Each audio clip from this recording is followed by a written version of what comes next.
Huh, it's been a while since we visited Poisson. Maybe we should head over and have a look around.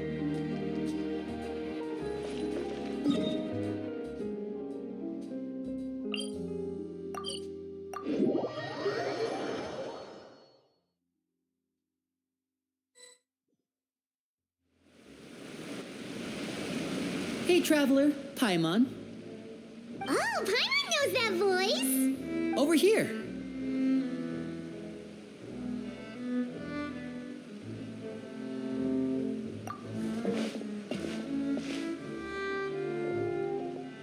To borrow one of the more popular turns of phrase at the moment, this appears to be quite the fated reunion. Running into you two out of the blue like this has really made my day.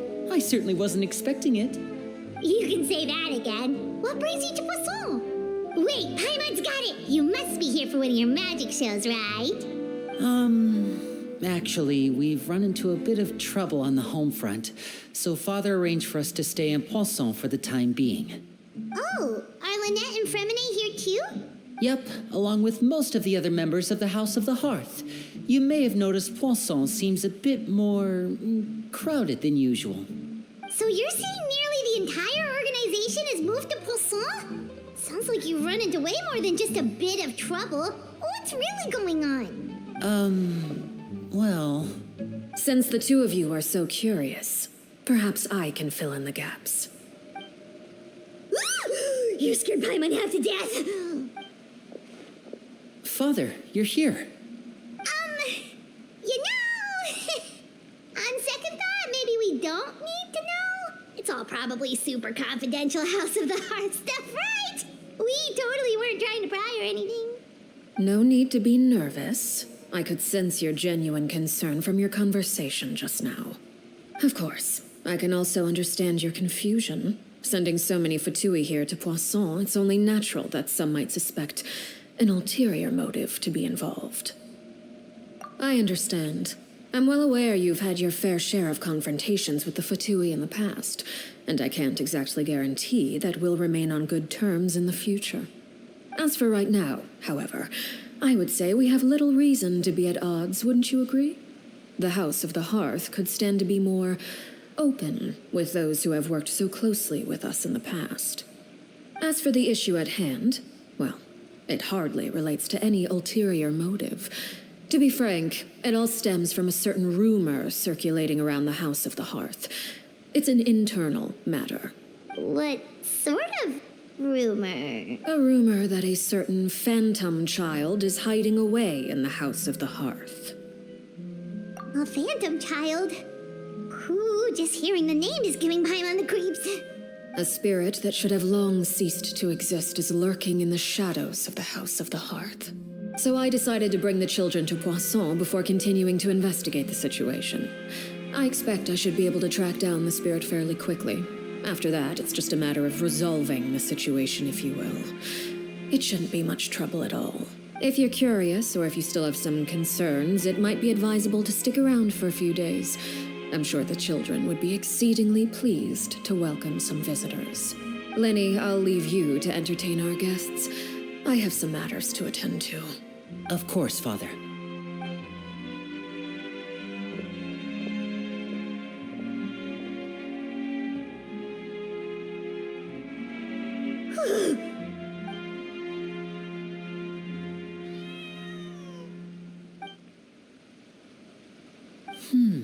It has long been a dream of mine to invite you to our home and introduce you to my other siblings. You're quite well known in the organization already. A lot of people have been talking about you, especially after everything with the prophecy. If you're willing, why don't you stay a while and have a little chat with us? Alright. We don't have anything else to do right now anyway. But let's be clear, we're just gonna be there as guests, okay? Don't get any funny. Oh, wait a second.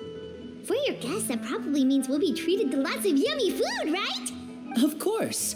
During our stay in Poisson, we've been helping out the locals with some fishing. We bring in quite the bounty every day. In fact, today's the perfect chance for me to show you what I can do in the kitchen. Let's go. I'll take you to where we're staying.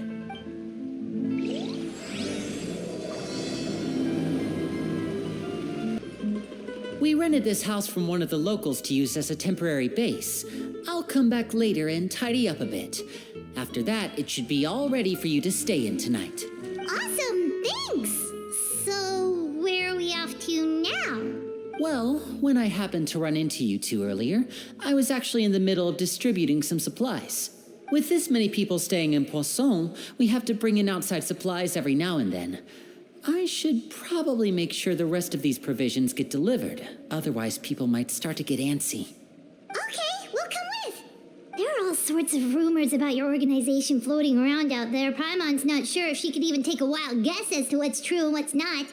But now that we finally have the chance to see a day in the life of the house, we can take a good look at how you operate. Well, you're more than welcome to come along. Just follow me.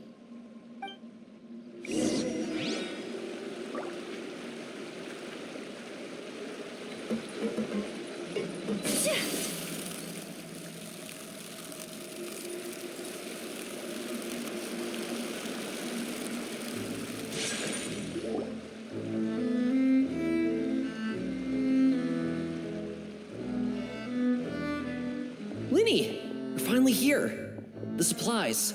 I'm assuming you've... Brought them with me? Yep, here you go.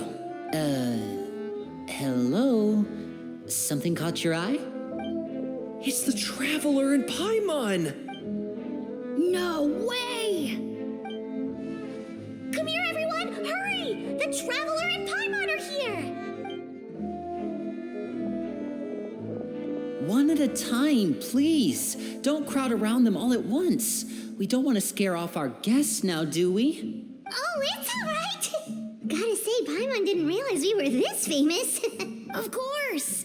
Father and Linny have told us so much about you. Father told us about how you helped Linny. According to her, you're a trustworthy friend. And as far as she's concerned, that's pretty much the highest compliment we've ever heard her give.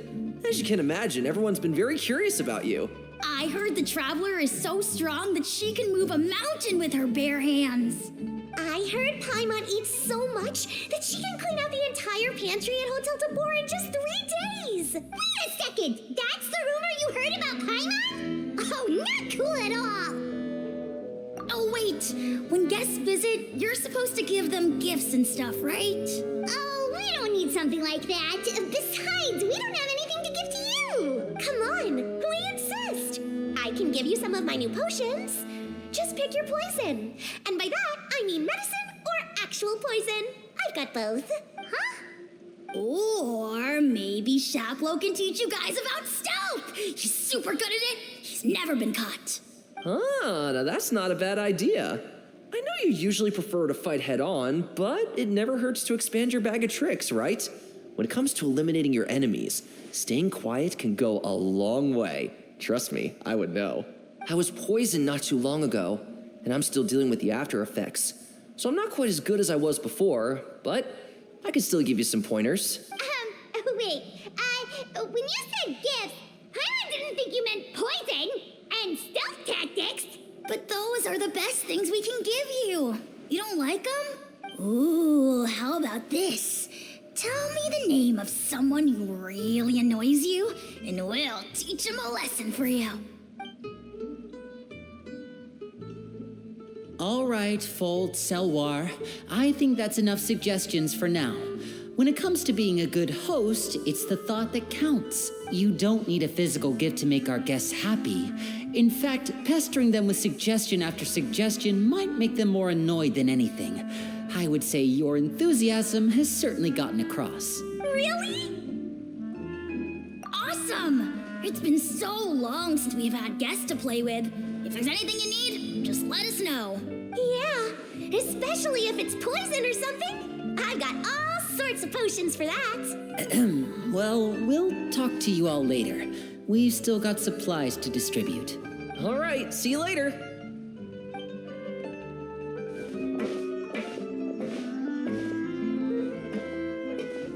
Bye!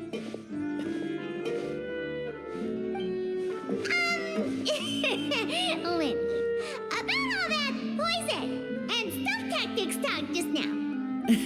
Scared you, did it? That kind of talk comes with being part of the House of the Hearth. When Foltz was really young, He strangled all of his family pets, just out of curiosity. He was labeled a dangerous problem child and was abandoned by his family. Elwar has an unnatural obsession with potions. Father has forbidden her from trying all the different concoctions she comes up with, but she still tries to test them in secret. You really have to keep an eye on that one. Chaplot is around my age. While I'm mainly responsible for collecting intelligence, he handles surveillance.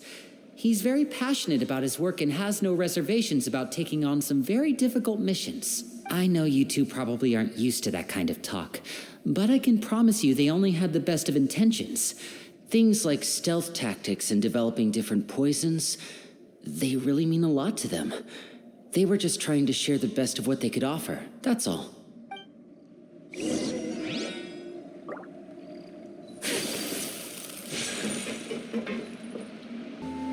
Filial, supplies are here. Thanks. And who are these two? Outsiders? Allow me to introduce you. This is the Traveler and Paimon. Oh, you're the famous duo I've been hearing so much about. It's nice to meet you. I heard you've traveled to all sorts of places. Is that true? Of course! We're making our way all across to that! Oh, good for you. You must be pretty familiar with Fontaine by now, then. Have you seen the new opera that started running recently? I think it's called... The 4,000 Thieves? Oh, this is the first we've heard of it. It seems like it's going to be fantastic. From what I've been able to tell from the posters, anyway. You should definitely check it out if you have the time. Oh, and there's The Blind Maiden, too. That one is supposed to have audience interaction. Seems pretty interesting. After this mission is over, I think I'll go get a manicure. Oh, maybe I should dye my hair. Wonder how much it'll cost. Is it just Paimon, or do these two seem much easier to get along with than the others? Looks like the House of the Hearth has some normal members after all. I heard that. Oops. I'm guessing you're referring to Foltz and the others. Yeah, we're definitely not all like them. I bet those crazies are practically foaming at the mouth right now. I'm sure they just can't wait to get back to Snezhnaya to carry out the plan. That's enough, Filial. Don't talk about family members behind their back, right? Whatever. Let's go. Guess this is goodbye then. If you ever have some time, we should go see the opera together.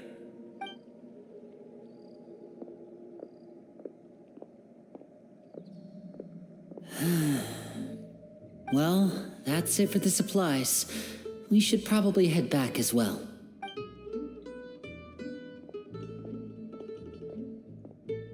Well, they didn't seem too happy with each other.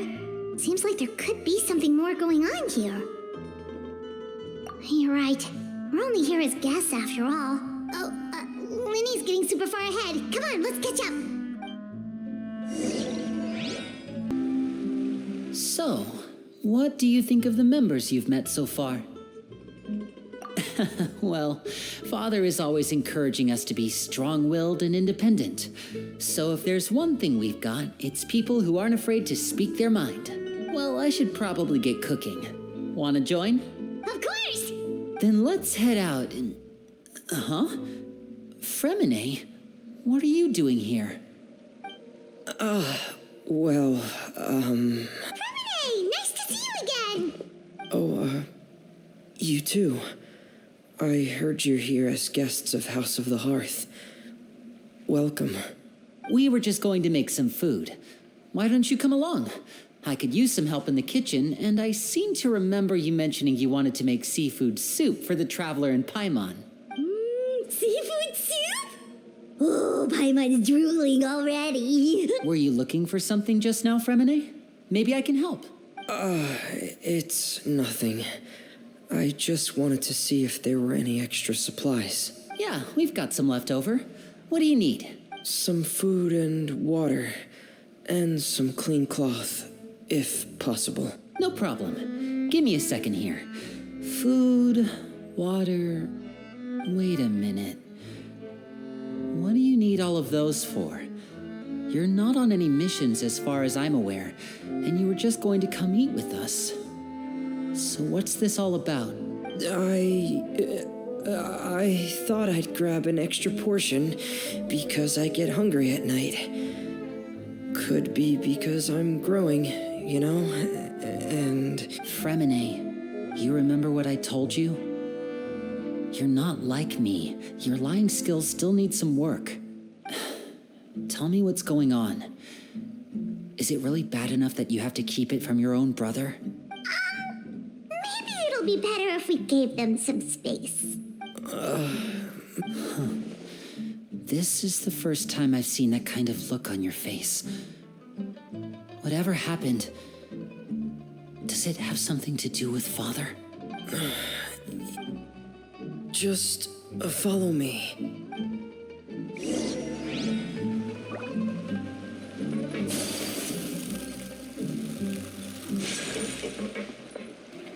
You're back! Oh, and you've brought some friends with you this time. Hello, my name's Linny. I grew up in the House of the Hearth. And you are? Hi, Linny. I'm also a child of the House of the Hearth, just like you. You can call me Clairvy. Clairvy? It's nice to meet you. Does that name ring any bells, Linny? No, not at all. That's not a name we have on our roster, I'm sure of it. What I'm not sure of, though, is how she managed to sneak in. She must be the phantom child Father's been searching for. From the looks of it, I'm guessing you were the one that found her, Fremine. You, haven't told Father, have you? No, I haven't told anyone. I've just been keeping her hidden. For how long? About half a month now. So ever since we got to Poisson, then, do you have any idea what you're doing? I know what I'm doing.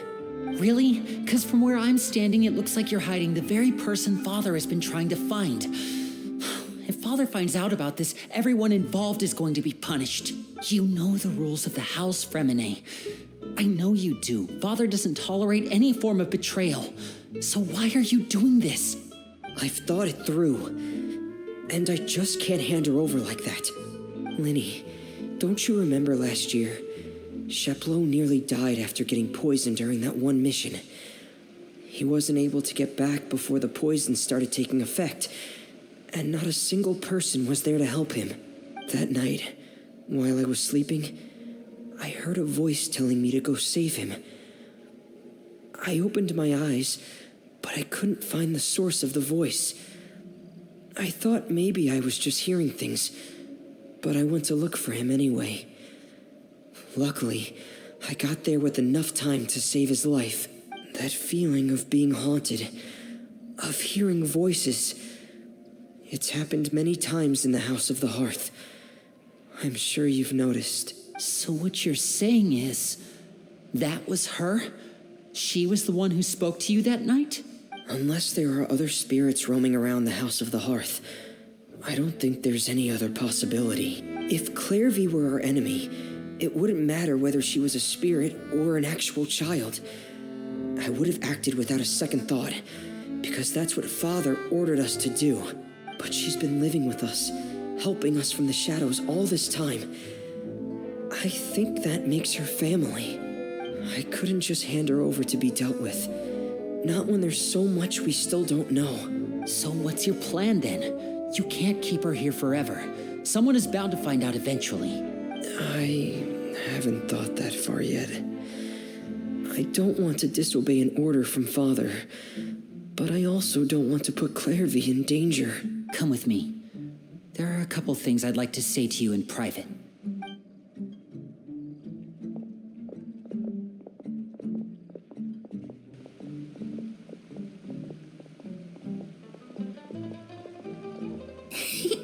Those two sure care a lot about each other. Well, they got a funny way of showing it. From where Paimon was floating, it sure seemed like they were about to bite each other's heads off. No way! They have a really deep bond. I could tell right away, 'cause I also have a friend like that. I just don't know how long that kind of bond can last. The darkness in the house runs deeper than you can imagine. No one can get out alive. I'm sorry, Lenny. I really didn't mean to drag anyone else into this. Oh, really? You didn't mean to? 'Cause I, for one, wish you did. Huh? What do you mean? You know, when we were younger, you didn't call me Linny. You called me brother, just like Lynette. We grew up together, the three of us. We were all orphans, all rescued by father. Of all the siblings in the House of the Hearth, I think our bond was the closest. Later on, when you started calling me Linny, I wasn't actually surprised. After all, Lynette and I are related by blood. We've had to depend on each other to survive long before we joined the house. Lenny, The darkest and most difficult moments of my life happened before you and I had ever met. I'm sure that's true for you as well. Even so, Fremine, we've stood by each other for all these years now, and to me, that means more than blood. You and Lynette are the most important people in my life. No one can replace you. So I won't let you face anything alone. Not if I can help it. Oh, looks like things are getting kind of heated between Linny and Fremine.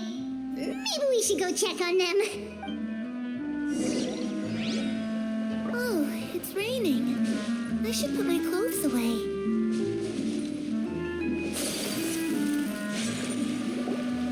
Hey, you two! Hope we aren't interrupting anything. Like a fight, or... Oh, wait a minute, Fremine. You're not crying, are you? Is everything all right? everything's fine. Thanks for asking. Well, we're all friends here, right? We've been through so much together, so if there's anything we can do to help, just say the word. It's just a small family dispute. It's not something our guests should trouble themselves with. In fact, it might be better if your stay ended here. What are you getting at, Traveler? When guests are around, families are often on their best behavior. And any disputes are less likely to escalate. That's what you're trying to say, isn't it?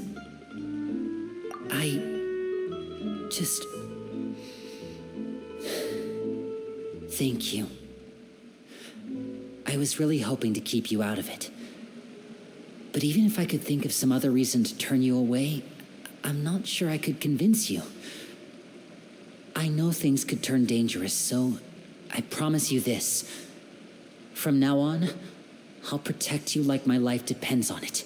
Me too. Well, back to the matter at hand then. If we don't plan on handing Clairvy over to Father, then our only other option is to solve the mystery of her identity before Father is able to track her down.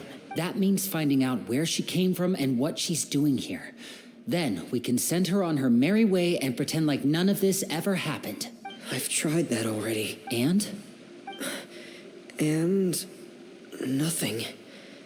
I tried taking her somewhere really far away, but after some time, she even came with us all the way to Poisson. It seems like wherever the house is, she follows. I don't know much about spirits. Do you two have any ideas? Let's see here. Paimon remembers hearing something like, if you fulfill a spirit's last wish before they die, they'll let go of whatever's keeping them here and return to the ley lines. Oh, it's just that Paimon doesn't really remember where she heard that, so it's not guaranteed to work or anything. Well, sounds like it's worth a shot. Guess that means we should go ask her about her wish. But first, Fremine, I need you to promise me something. What is it? I need you to promise me that this will stay between the two of us. We're the masterminds behind this whole thing. No one else gets involved. Can you do that for me? Of course. I promise. All right. Then let's seal the promise just like when we were kids. Fist bump on 3. Ready? 1, 2, 3. I swear.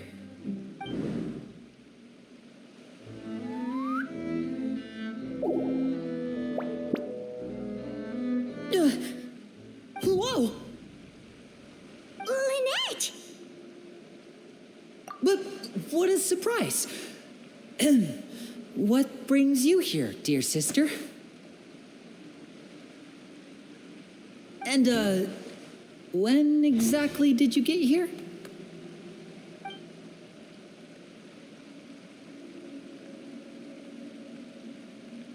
You're an idiot, brother. And you too, Fremine. You 3, Traveler. And you 4, Paimon. Wait, what did we do?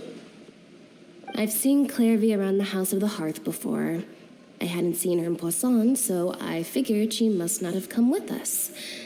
But it turns out you were just hiding her. I heard you talking about your plan. Rather than steering clear of the situation, I'd rather fully join in.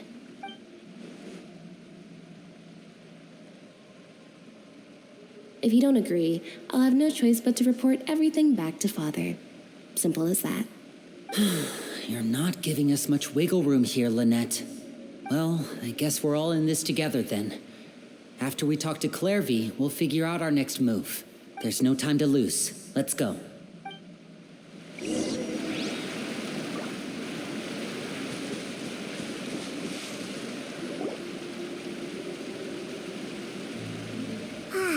I'm full.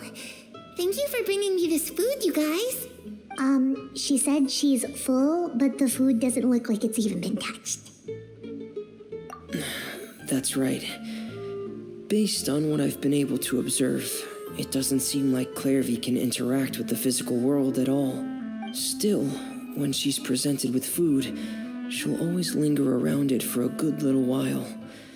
Maybe, in her mind, she really is eating those things. Does she know that she has already passed away? I've tried to ask her, but she didn't answer. My guess is that she's just as confused as we are. Or maybe she couldn't understand the question at all. Clairvy, if you've got some time, I'd like to ask you a few questions. Sure. Oh, another new friend. Hi, I'm Clairvy. Hello. Clairvy, how did you join the House of the Hearth? Huh? Isn't it the same for everybody? The knave brings you here and then you can't leave. It's just that your name, it's not on the roster. And I've never seen you before. The roster? Oh, I get it now. I think there might be some things you don't know about this place. The people in charge, they're not as nice as they look. They say they keep a roster, but it's not complete. There are a lot of people who aren't on it, and never will be. In this house, some people are family, and other people are just test subjects. Those kinds of people aren't ever going to get a place on the roster, unless it's the roster of people who've been executed. Wait, does that mean the knave... Is there anyone that can vouch for you? Perry, she's my best friend. She's the only one I trust in this place. Have either of you heard of that name before? No. Me neither. Clairvy, Perry. Neither of those names are on the roster, but it seems like she's telling the truth. Either that, or this kid's already got a bag of tricks bigger than mine. Maybe we should try a different approach. Clairvy, do you have a wish? A wish? It can be anything you want. Just imagine, it's your birthday, you're blowing out the candles, and your wish is...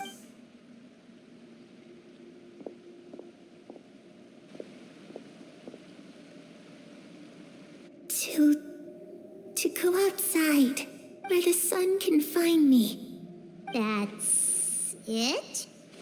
Well, that sounds easy enough. The darkness in the house runs deeper than you can imagine. No one can get out alive. Okay, Time to divide and conquer. Listen up. I've got a plan. I'll try and find a way to use basic illusory magic to take Clairvy outside and bring her somewhere with sunlight. Lynette, try and find the list of executions that Clairvy was talking about and see if her name is on it. Fremine, you stay in Poisson. We can't be the only ones who've had run-ins with Clairvy. I need you to collect intel on everything she's said and done. Understood. I'll try my best. What about us? What should we do? I really appreciate your willingness to help, but this is a family matter. I don't want to drag you in too deep. It's too risky. Let me think. Since Father considers you to be guests, maybe you could stick by her side for a little while. You don't need to do anything except keep up some nice, casual conversation. Ah, Paimon gets it. You want us to distract her. I'll give you a magic bird. If Father suspects something, all you need to do is release it when she's not looking, and it'll alert me that something's wrong. Of course, that's only as a last resort. If Father doesn't seem to notice us, there's no need to make contact. We'll reconvene here tonight after all's said and done. If the worst-case scenario happens and we're discovered, just tell Father everything. We're not going to let our guests get punished for our own actions. That's where we draw the line. You too. Okay, this is where we part. Father should be at the beach nearby.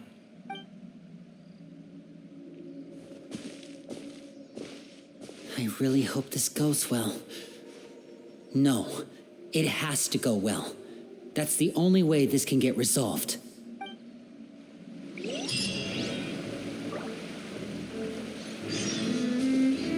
Clairvy, I'd like to take you somewhere. Is that okay with you? Sure. Where are we going?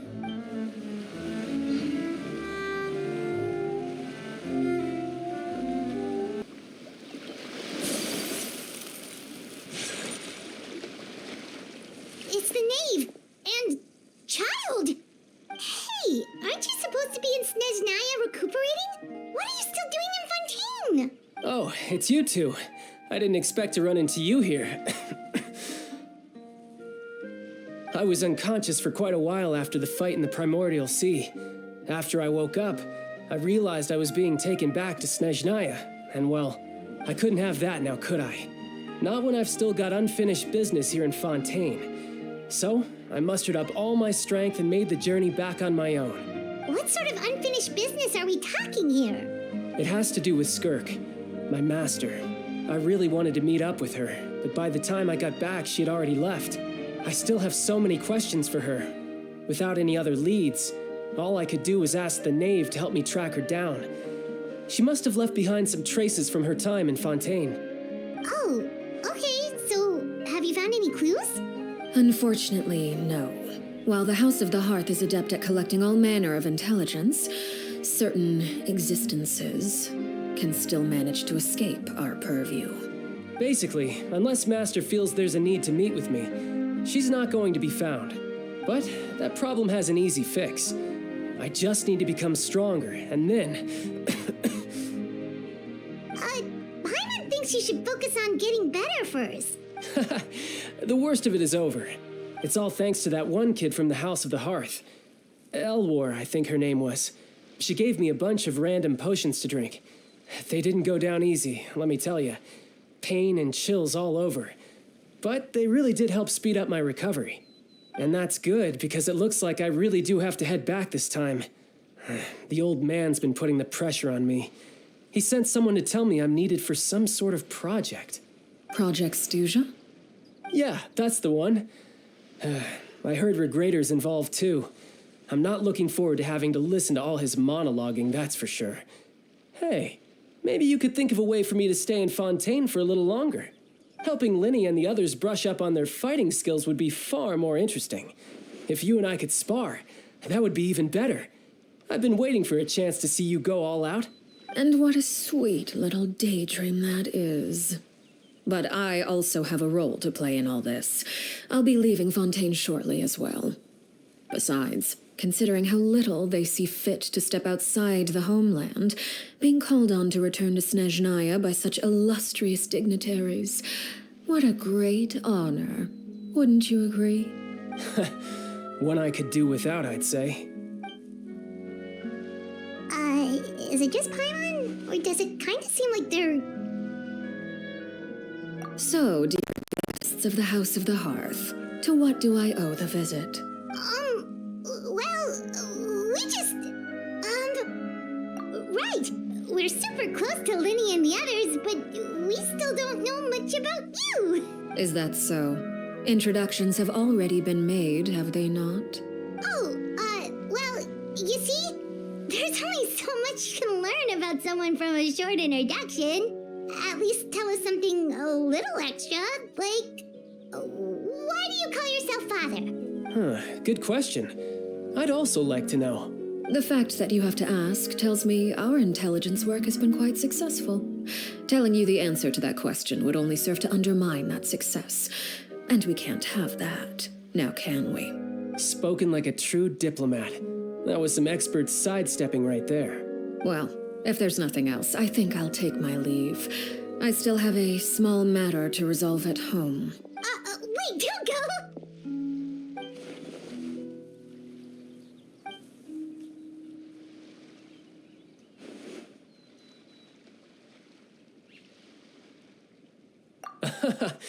I'd also like to hear the answer to this. I've met some of the members of your organization, and they all seemed like really good kids. They actually reminded me of Tonya and Tusser, which, by the way, if you ever betray them, I'm just letting you know, I won't let you off easy. And why would I betray them?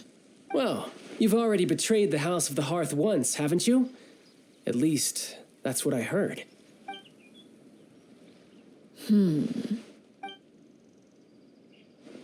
Okay, I admit. That's just what the old man told me. The rooster, I mean.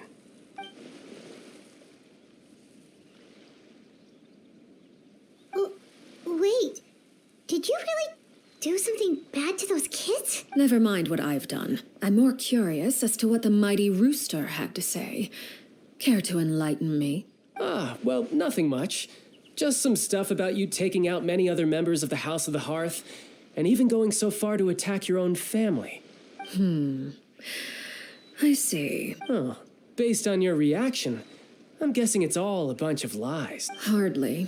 I don't appreciate his particular turns of phrase, but I suppose he didn't say anything untrue. Although it would be more accurate to say that there is a certain level of prejudice involved. But I don't intend to clear that up just yet. Prejudice has a funny way of concealing the real truth behind certain things, an attribute that I find to be quite advantageous. Call yourself a Fontanian, for example, and people will assume all sorts of things, when the real truth is that this is simply the land where I was raised. Huh? You're not actually from Fontaine? But then why did you try to help out with the prophecy and everything? I was trying to protect the children born in Fontaine. Claiming that I myself was a Fontanian simply made it easier to operate. People would hardly suspect a fellow Fontanian of having any ulterior motives. Who wouldn't want to save their homeland after all? The primordial sea wouldn't have any effect on me, but it would have caused great harm to the House of the Hearth. Well, you wanted extra information, didn't you? There you go. I hope that satisfied your curiosity.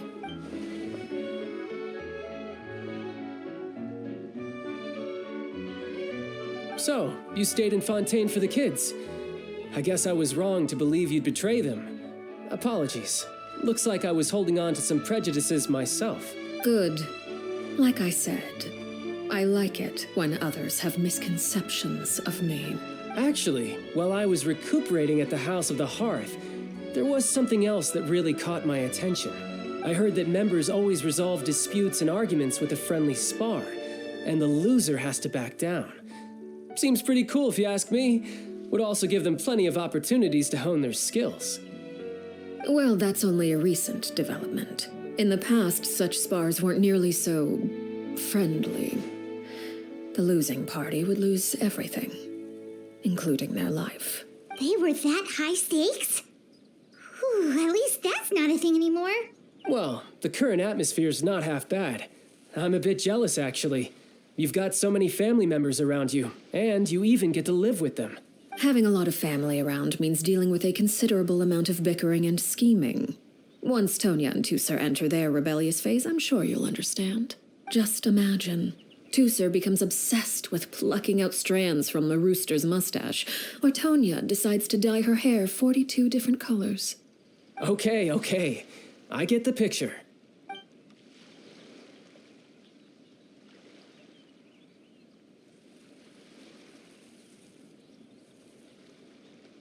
Well, would you look at the time? I should probably get going. Traveler, Paimon, I'm not sure where our paths will cross next, but the next time we run into each other, we should definitely try and find some time to spar. Again, maybe this is a conversation we can have when you look less like you're gonna keel over. All right. Well, thanks for everything, Arlecchino. No thanks necessary. You also played a part in obtaining the Gnosis. I would say we can call ourselves even. I like the sound of that.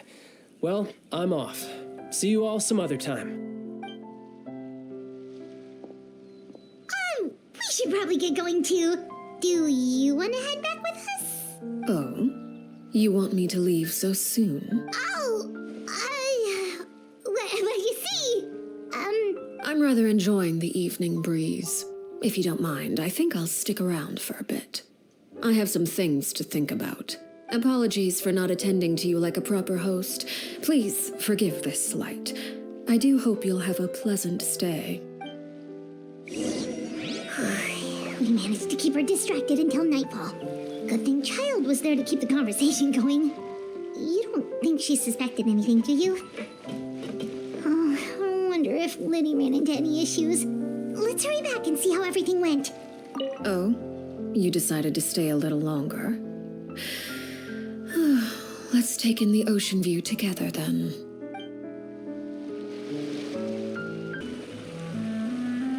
Liddy, how did everything go? Well, long story short, we ran into a small issue. Clairvy can't go into the sunlight. Everything was fine at first. She followed me up to the surface just like I told her. But as I led her out of the shadows and into the sunlight, she vanished. I turned around and there she was, standing at the edge of the shadows, silently watching me. Huh. Maybe she's afraid of sunlight, or... No, it wouldn't be her wish if that were the case. Well, we could always try pushing her into it. Oh, true. I've pretty much tried it all already. Nothing worked. Eventually, the sun went down, so all I could do was bring her back here. How did it go with you, Lynette? Good. I've got the list. It's right here. Really? Well, what are we waiting for? Let's take a look.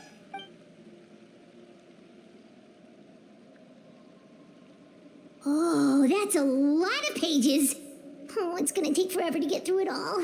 We can each take a section. Here. La Pouillade.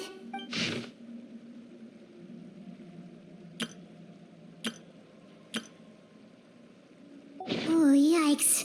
That our rare guy has a huge scar on his face. He's kinda giving Paimon the creeps. I've met him before.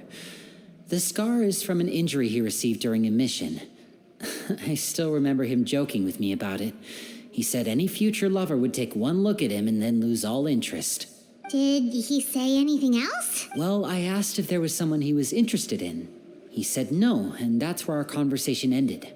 It was only later that I learned he really did have someone he liked. He risked everything to escape so he could be with her, but it didn't work.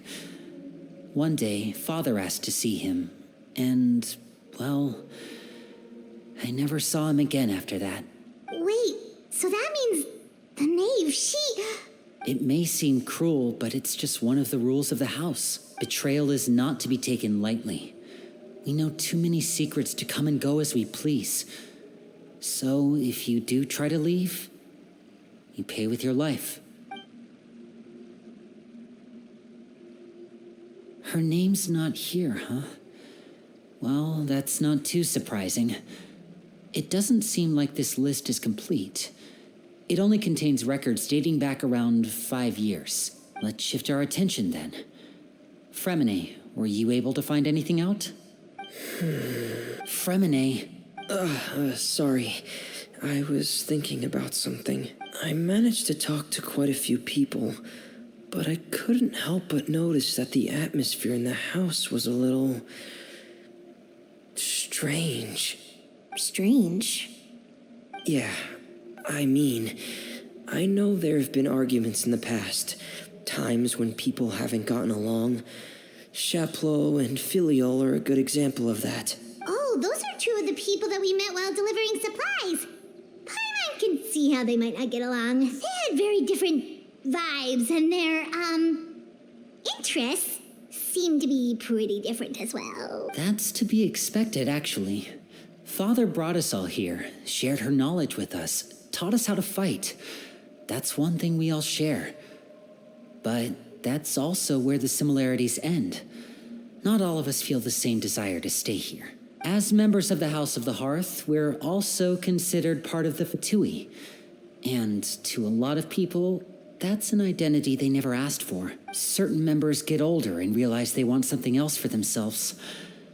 But considering the rules of the House, most people would never say that out loud. People like Chaplot and Foltz are loyal to Father and her vision. They're proud to be part of the Fatui. Filiol and Nantoy, on the other hand, well, they aren't quite as enthusiastic. These kinds of conflicts have always been there. It's not like Father is in the dark about any of that. Well, that's true. But it just feels like things have gotten worse lately. Filiol and the others, it seemed like they were meeting in secret to talk about something. I can't say for sure, but I think they've met Clairvy. You think she's been inciting them to act out? No, not exactly.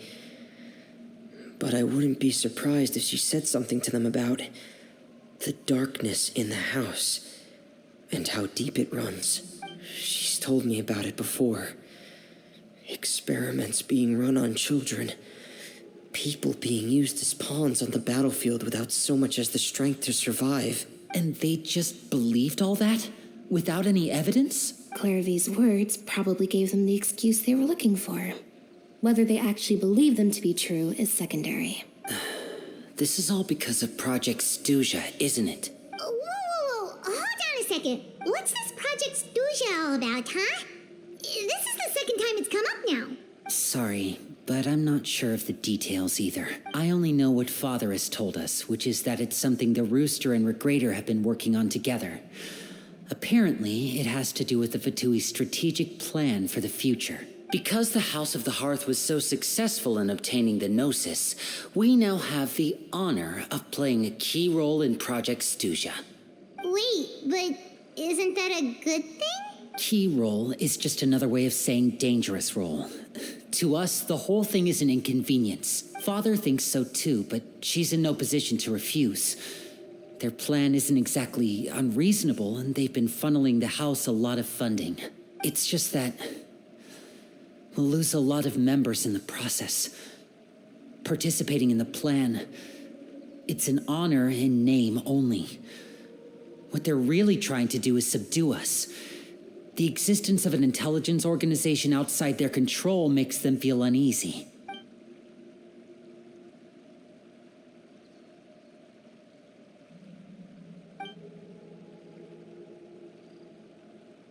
Okay, super complicated top secret Fatui business aside, what does all of this have to do with the conflicts you were talking about earlier? Paimon doesn't get the connection. External pressure has a way of exacerbating internal strife. You can't overlook the power of fear either. People are afraid of dying, and that fear is often the impetus for a lot of stupid decisions. I thought resolving the Clairvy situation would make everything go back to normal, but it looks like things are more complicated than I thought. If we leave Filiol and the others to their own devices, sooner or later, Father will be forced to take action. We can only focus on one situation at a time, brother. You're right. Even if we confront Filial and the others, it won't do any good. It might even make matters worse. We should focus on Clairvy for now. Well, it's getting late. We should head back and get some rest. We'll try again first thing tomorrow. Lynette, you stick with me this time. Fremine, keep a close eye on Filial and the others. Make sure they don't do anything they'll regret. Good work today, everyone. Have a good night, and I'll see you tomorrow.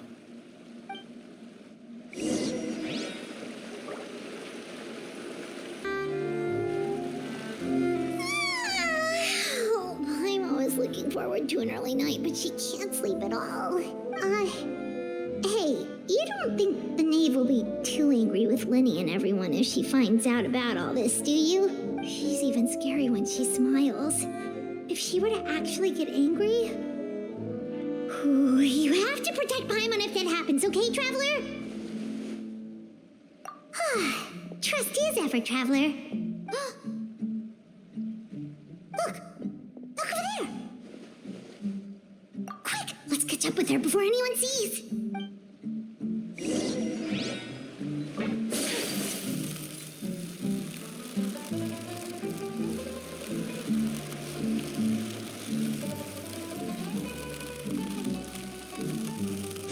Over there!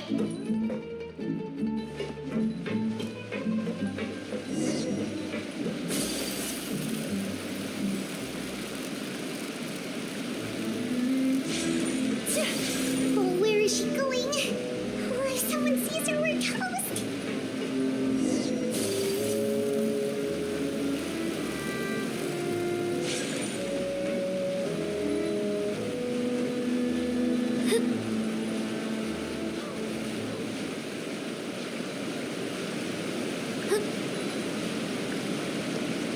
Oh, look!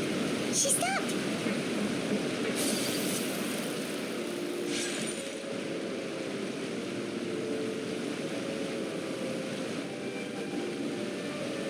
Clairvy! Shh! I opened the window while no one was looking. Look how pretty the outside is. If only I could have more than this.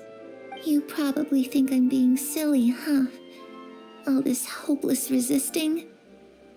It's better to dream of what I could have than try to make it a reality, right? Please, help us get on the same page here, Clary. We need you to tell us what you know. Can you do that? Sure. Although, after you hear all this, I think you might regret that decision. Everyone in this family is nothing more than a tool, something to be used and exploited. We're all expendable, including me. As long as you're useful, you get to stick around. Lose your value, and you're handed over to the doctor, experimented on, and given a fate worse than death. I've seen it happen again and again, and I've had enough. You're saying the knave did all that? It's just, that doesn't seem like something she would do. She's scary and all, but it seems like even she has lines she wouldn't cross. I knew you wouldn't believe me. Everyone thinks she's a good person. They all think of her like a real mother. Mother? But she doesn't deserve that title. She's disgraced it and tarnished it. And if I had things my way, I'd never see her again. If only Perry were here, she'd understand. Perry? There's that name again. Also, Paimon's getting a strange feeling. It almost feels like she's not really here with us. Paimon can't tell if she's actually talking to us or if she's mistaken us for someone else. Well, in any case, it seems like she really needs someone to talk to. We should keep her company for a little longer. She looks so young. But it seems like she's been through a lot. It's getting windy. I should close the window.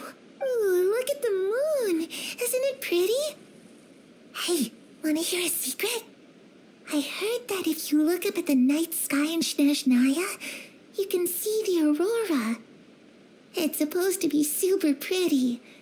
Even prettier than the moon tonight. Perry and I promised each other that once we're older, we're gonna go see it together. But I can't find her.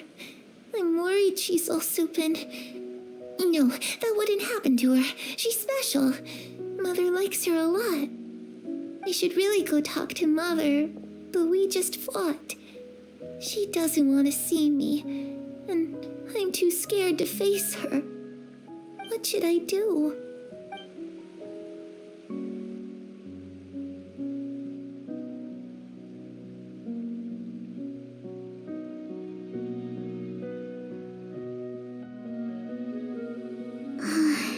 Paimon really doesn't understand what's going on with her. Well, let's head back. We've got an early morning tomorrow.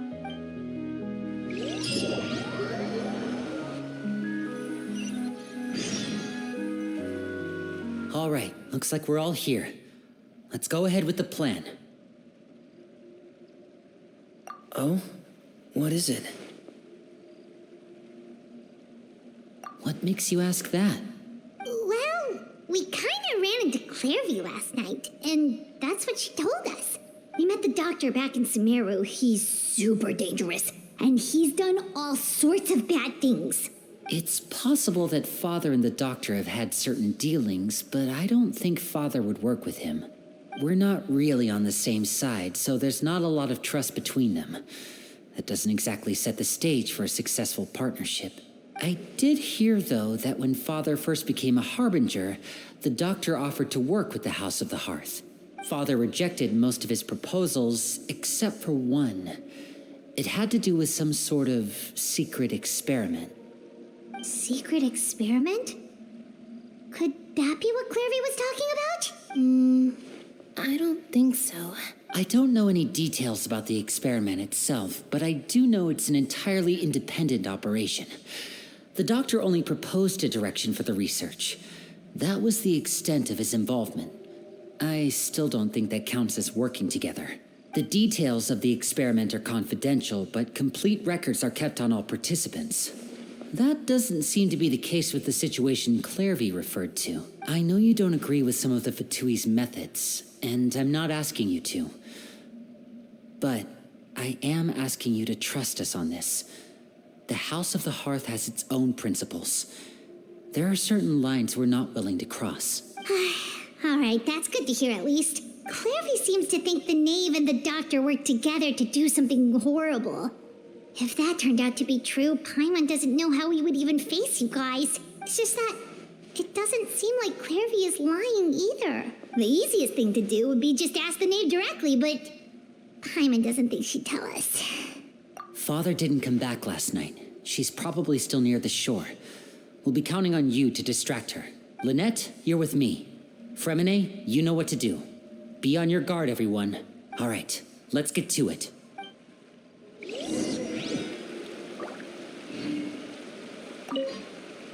Where are we going today? Let's try somewhere further away this time.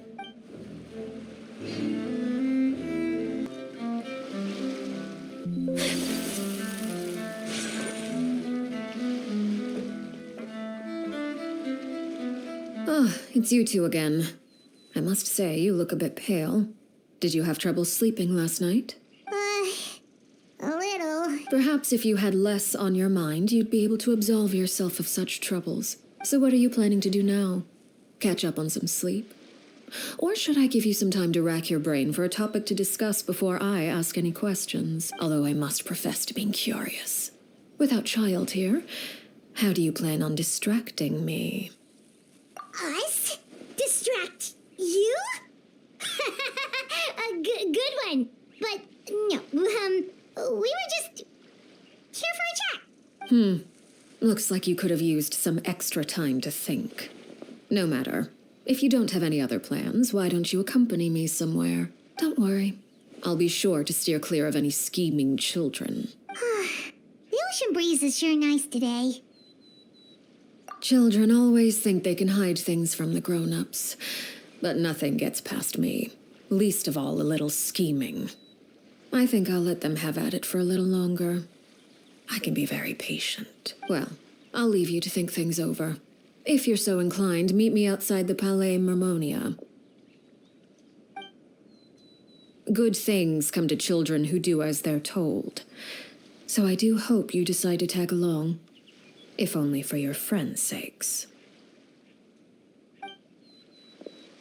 What should we do?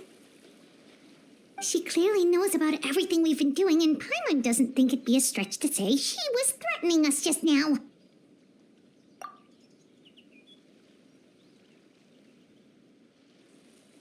Oh, good idea.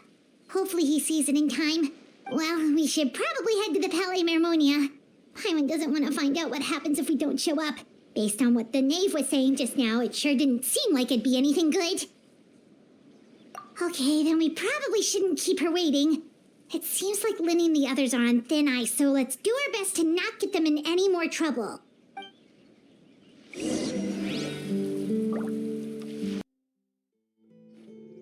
Seeing as we still have some time before my meeting, we might as well enjoy some pleasant conversation while we wait. I'm glad to see you get along with my children. Being surrounded by good companions is necessary for a child's development. You're not planning on doing anything to them, are you?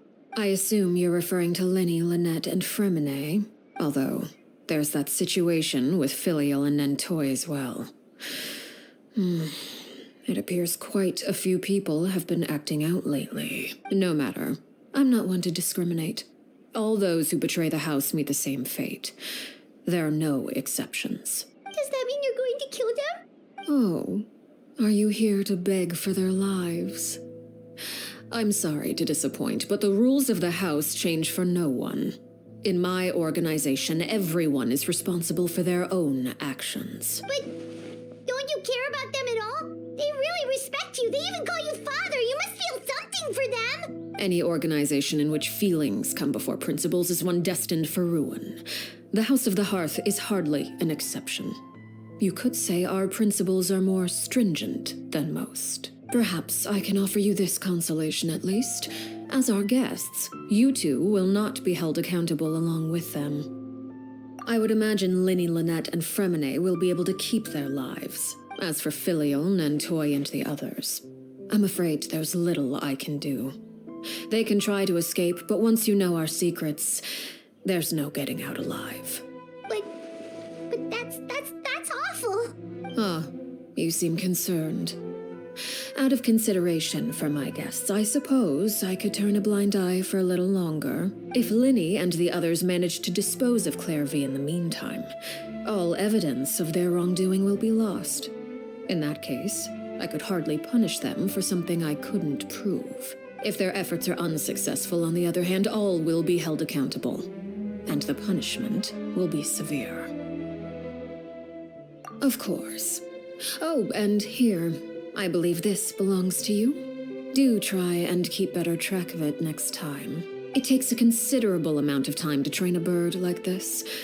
It would be such a pity if you were to lose it permanently. Wait, where did you get that? Well, I'm afraid that's all the time we have to chat. Now, for the matter at hand. I asked you to meet me here because I have business at the Palais Mermonia. It has nothing to do with you, but I think it would be prudent for you to stick by my side for the time being. There will always be time later to run off and tell Linny what you've learned. Well, time to go. Looks like we wrapped things up just in time.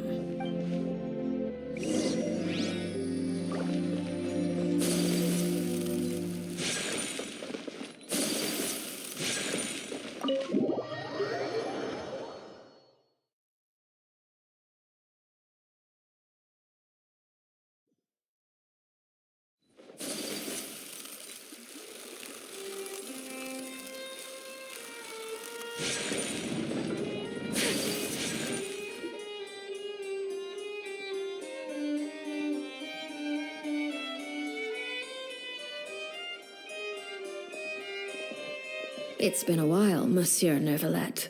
I must say, I wasn't expecting my meeting request to be approved quite so quickly. The Palais Mermonia operates with an efficiency worthy of admiration. It is only right that an esteemed diplomat such as yourself should be afforded the proper level of respect. Although, if I may speak plainly, I must confess that I did not anticipate we would have the occasion to meet again after presenting you with the Gnosis. I see you brought the Traveler and Paimon with you as well. If I may inquire as to the purpose of your visit. I'll be departing Fontaine shortly. There is, however, an outstanding matter that I would like to see resolved before I go. It requires a rather lengthy explanation, I'm afraid. So I took the liberty of explaining everything in this proposal. Please review it at your leisure, Monsieur Neuvillette.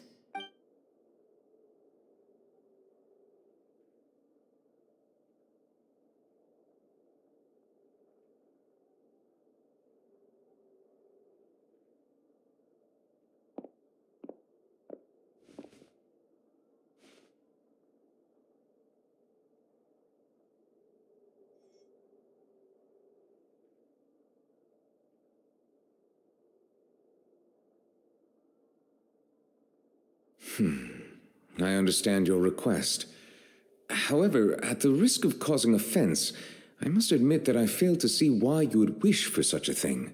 I heard you have a certain fondness for water tasting, Monsieur Neuvillette, so allow me to use water as an analogy. A family is like a large body of water with countless rivers flowing in and out. As someone who watches over this system, I would hope that each river that flows from the source will eventually reach the ocean. Of course, objectively speaking, I know this is impossible. Most of the rivers will dry up along the way, disappearing into the ground and leaving nothing but a barren riverbed behind. Not all rivers are destined to reach the ocean, but I would not see their existence rendered meaningless. I believe the water that flows within them is simply meant for a different destination, like a field in need of irrigation. Or perhaps the glass of a certain water-tasting enthusiast. Did you get any of that, Traveler? Your words paint an optimistic picture indeed. Allow me to remind you, however, few among us are willing to sip from a glass filled with tainted water. It may have been tainted at one point in time, but not to worry. I'll make sure it's strained of all impurities and returned to its cleanest form. I seem to recall there being a transactional aspect to your proposal. Perhaps you could expound on that?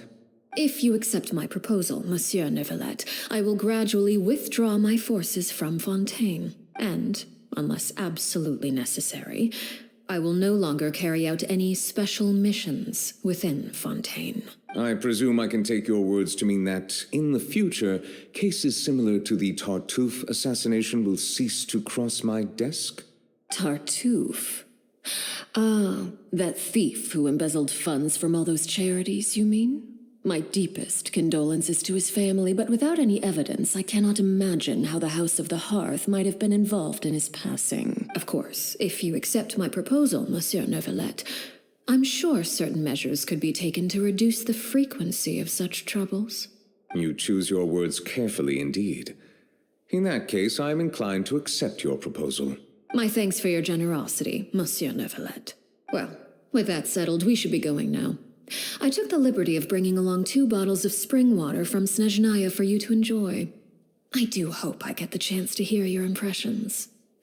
Perhaps at our next meeting, yes? Indeed. I trust you would not overlook your commitment in the meantime. All right, Traveler Paimon. Time to go.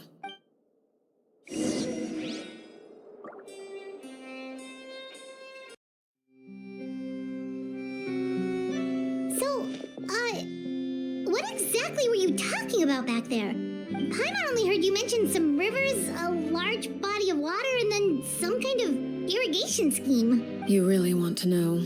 I would imagine there might be more pressing concerns at the moment.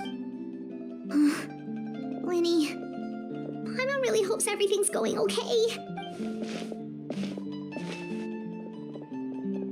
Oh, Paimon recognizes that look. You've got your thinking cap on, don't you, Traveler?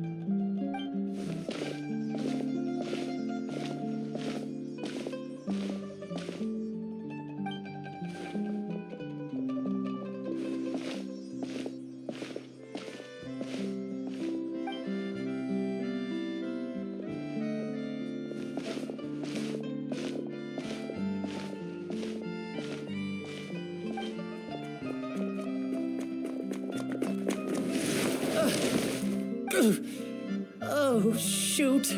Are you all right? Oh, jeez. I'm so sorry.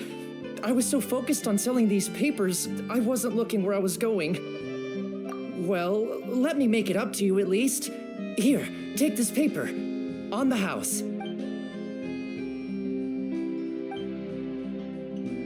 Oh, you don't have to give us anything. Please, I want to. It's not like I'm short on supply.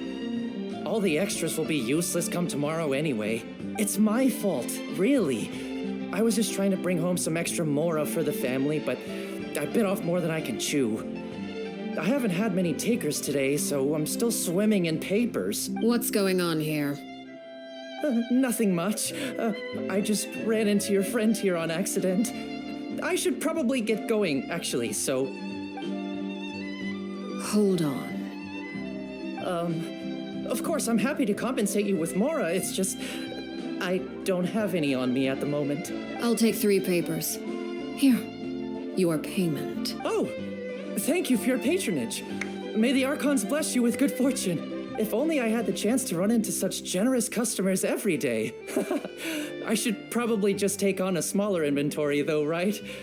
I'm getting married soon, so sometimes it's hard to not get ahead of myself. Anyway, I should head out. Goodbye! Well, now that my affairs are settled, we should take the boat back to Poisson. We've even acquired some light reading to enjoy along the way. Actually, why don't we stick around for a little longer? Paimon just realized how hungry she is. She can't head back to Poisson on an empty stomach. It appears you two are under the impression that delaying our return will somehow alter the situation in your favor. I'm sorry to ruin your fantasy, but your efforts are meaningless. That being said, I could be persuaded to give Linny some extra time. I just have one condition. If you agree to my request, I'll even answer some of your questions. You're quite curious about Clairvy, are you not? And my relationship to her. Wait, why are you being so generous all of a sudden? You're not gonna ask us to do something bad, are you? You overestimate yourself. You don't have the talent for bad things. Then what can you possibly... The most important consideration in a negotiation is that both sides receive something they want. Demands and threats only get you so far. Wonderful. Here it is.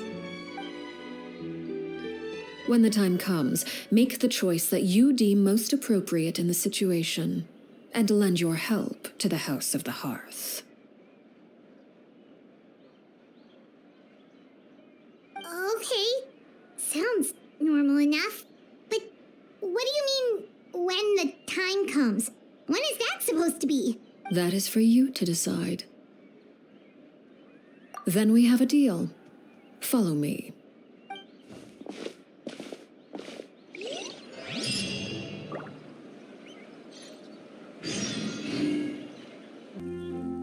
What is this place? Somewhere long forgotten by everyone. It used to be a grand building. Now it's nothing more than a pile of rubble. No one comes here anymore, nor does anyone care about what once happened here. Although, this place does have something to do with the story I'm about to tell you. It was before I became a harbinger, and before Linny and the others joined the House of the Hearth. Due to certain events, I first killed Clairvy and then her mother. And this is where it all happened. You were the one that killed Clairvy? Patience now. Allow me to explain Clairvy's side of the story first. I'll start from the beginning. Clairvy was 6 years old when she was brought by her mother, Crucibina, to live in the House of the Hearth. From the outside, it seemed like a fairy tale. A thriving family made up of kind adults and friendly children. Crucibina was the knave at that time, and the House of the Hearth was under her control. She was Clairvy's mother by blood, but she was also the mother to all the children in the house. Clairvy was happy here, for a time. But she quickly realized that being part of this family wasn't a fairy tale at all. It was a kind of purgatory. Purgatory? Exactly. The House of the Hearth takes in war orphans from all over Tevat. But as for how to raise them, that depends entirely on the person in charge. Crucibina came up with a novel idea. She would teach the children to fight, force them to duel each other, and then crown as the king of the house the child who proved themselves most worthy of inheriting her title. It's difficult to estimate the number of children who died or were maimed in the process. There's little I can say about the ones who died. The ones that emerged with permanent injuries, on the other hand, well, they still served a purpose. They would be handed over to the doctor to be experimented on, or sent away on dangerous missions. Nothing more than tools to be used and then discarded. So those were the experiments Clairvy was talking about. But what actually happened to her? You said that Clairvy was Crucibina's daughter, so if Clairvy tried to convince her to stop what she was doing, Crucibina probably would have listened, right? Despite being Clairvy's mother, Crucibina cared little for her daughter. She forced Clairvy to join the House of the Hearth only as a means to demonstrate her own impartiality as a mother, to prove that she treated all her children equally. Clairvy did try to convince her mother to change her ways, but it was to no avail. After her efforts failed, the only other option was to rise up and try to fight back. Unfortunately, the other children had already been thoroughly indoctrinated into the illusion of happiness Crucibina had created. Of course, there was one exception. Someone Clairvy's age who knew the truth about the House of the Hearth. Her name was Peruere. Wait, the friend that Clairvy mentioned? Friend, huh? I suppose we can call her that for now. Clairvy was a cheerful and passionate person with a tenacious spirit. Peruere, on the other hand, was rather cold-blooded. Her cold-blooded nature allowed her to see through Crucibina's facade. Yet, it was also this cold-bloodedness that prevented her from acting against it. At least at first. While Clairvy longed for freedom, Peruere was convinced that, amid all the fighting and violence, she would make it until the end. Despite their differences, the two became fast friends, united by their knowledge of the truth. Clairvy told Peruere that she hoped to create a real family, where no one would be killed or sacrificed. There may have been a certain naivete to her ideas, but Clairvy proved her determination many times over. She tried countless times to run away, ask for help, or expose the truth. But her efforts only earned her beating after beating. The only thing that kept her going was her strength of will. Even with her body racked with pain, she would still stand on her tiptoes and open the window at night. She and Peruere would look out at the moon together, a fierce longing for freedom shining in her eyes. But one day that light simply vanished. Oh no. What happened? Her hopelessness resulted from a culmination of things. 10 years had passed. 10 years worth of failure after failure. She and Peruere weren't children anymore, but finding any chance to escape still seemed as hopeless as ever. It was during this time that Peruere suggested a new plan. If escaping was out of the question, why not take down the very person sitting on top of this throne of lies? Mother herself. Clairvy rejected that proposal. She claimed that, as a famous harbinger, Crucibina possessed an unimaginable amount of power. Trying to kill her would have an incredibly low chance of success. Clairvy never gave another reason, but Peruere could see it written all over her face. Clairvy still thought of Crucibina as her mother. Killing her own flesh and blood was a line she couldn't bring herself to cross. If she couldn't escape and fight back, then only one option remained. Precisely. Death was the only way that she felt she could be free. It happened during a duel. When she arrived at the dueling ring that day, her partner turned out to be none other than Peruere, the very person that had stood by her side all those years. It was a fierce battle, but ultimately, Clairvy decided to let Perouer end her life. From that moment on, Perouer's journey was one written in flames. When the rain finally came and washed it all away, there she stood, the sole victor in Mother's endless game of slaughter. A trail of corpses strewn across her path to success. It was the very result she had predicted 10 years prior. Even then, she believed she would make it until the end. She wasn't surprised by the fact that she emerged as Mother's undisputed heir. Rather, her success left her with an inexplicable sense of restlessness. She was unsettled. And there was only one thing that could quell that sensation. Perhaps you two would like to take a guess as to what it was? Crucibina, you mean? But... Correct. This is the place where Perouer killed her best friend. A mere year later, this is also the place where she fought tooth and nail to kill the mother they shared. The moment she acted, any conception of what was right or wrong ceased to matter. It's one of the principles of the house.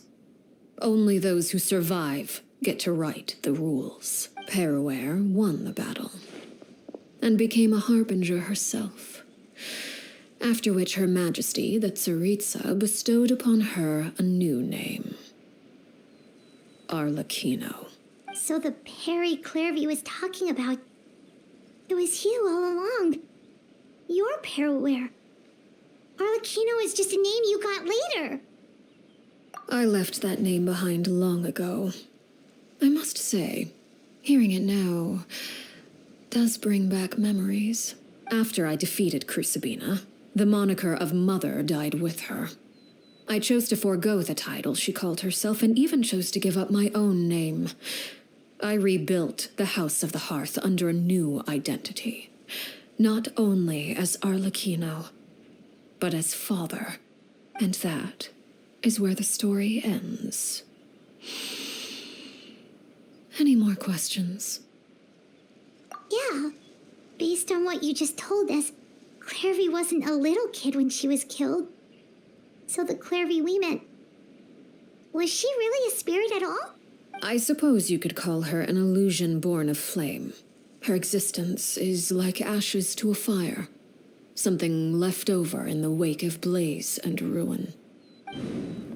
You see, a certain power runs through my veins.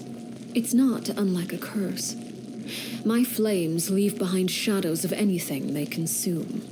Of course, the chances of those shadows morphing into a sentient entity are exceedingly slim. Clairvy is a very special case. Clairvy died when she was 16 years old, but what emerged from the flames was her 6-year-old self. Her appearance wasn't the only thing affected. Most of her memories were lost to the blaze as well. Memory is a mysterious thing indeed. Losing a portion of your memories will alter your sense of self. Lose 10 years' worth, however, and it would be like living in the past. Like returning to a version of yourself that never grew up. No wonder Paimon got such a weird feeling when we were talking to her. Perhaps I should put it this way. Clairvy is someone trapped in time. It may seem like she exists with us in the present, but she truly lives in the confines of her own past. So if all of that is true, then you must have known about Clairvy for a long time. Indeed. She's a rather volatile and unstable entity. Sometimes she would look after the children.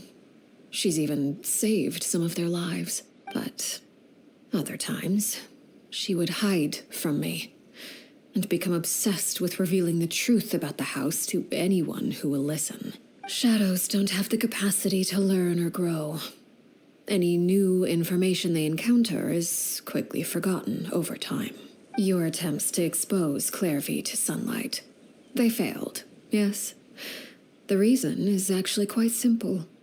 In Clairvy's mind, the house is impossible to escape, and it is this very perception that traps her there.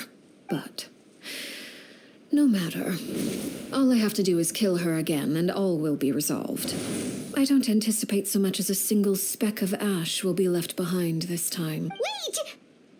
I can understand why you might want her gone, but isn't there another way? So what if she's trapped in her 6-year-old self? She's still your friend! At least talk to her first! It's too late for that. She broke the rules, and now she must be punished. That goes for Filial and Nantoy as well. She's had quite the effect on them. I hope you understand the difference between Crucibina and myself lies in our formulation of the rules, not our policy for enforcing them. Upholding the rules without question is a trait we both share, because that is how a household should be run. Is this really what you want to do? Whatever could you mean? Don't you want to say a proper goodbye at least?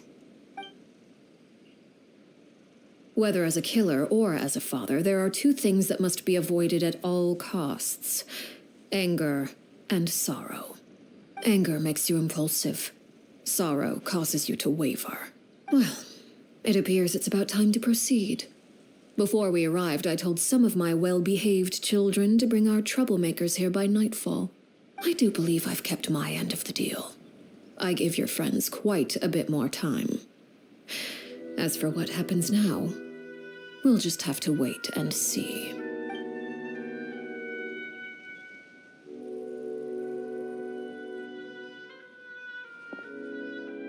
Here they are, Father.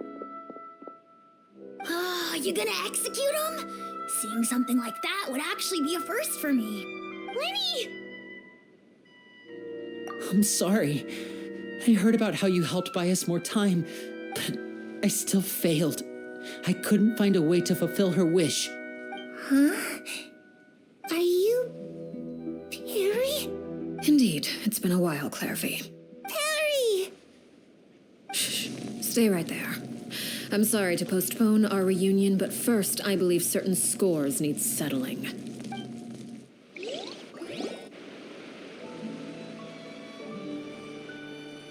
Father, let me explain. Out of my way. Father! You chose to conceal a threat to the house, and for that, you must be punished. Overall, however, I suppose your wrongdoing is hardly the most egregious of the bunch, so I'll deal with your punishments later. As for right now, the more pressing concerns are the traitors among us. By traitors? Do you mean us? Father, let me explain. We didn't mean to... Fultz, why don't you share what you heard? Yes, Father. Secret Midnight Meeting number 3. Participants, Filial, Nantoy, Sato, Toddy. Nantoy clearly said, if only Father wasn't the one who took us in. Sato added, I'm sick of this life. I just want to live as a normal person. Filial was the worst of them all. She called us crazies and said a bunch of mean things about Father. I did not! You're lying! Fultz is trying to frame us. It's not like I'm the only one who heard those things. After that, you and Toddy and a bunch of other people started talking about Clairvy. You were using all those things Clairvy brought up as an excuse to question Father. We're birds locked in a cage. The only way out is to destroy it. That's what you said, wasn't it? You little. You just want me gone, don't you? What did I ever do to you, huh? And you, Sheplo, have you forgotten who stood by your sickbed, watched over you, and changed your dressings? Come on, let's hear it then. What's your reason for all this?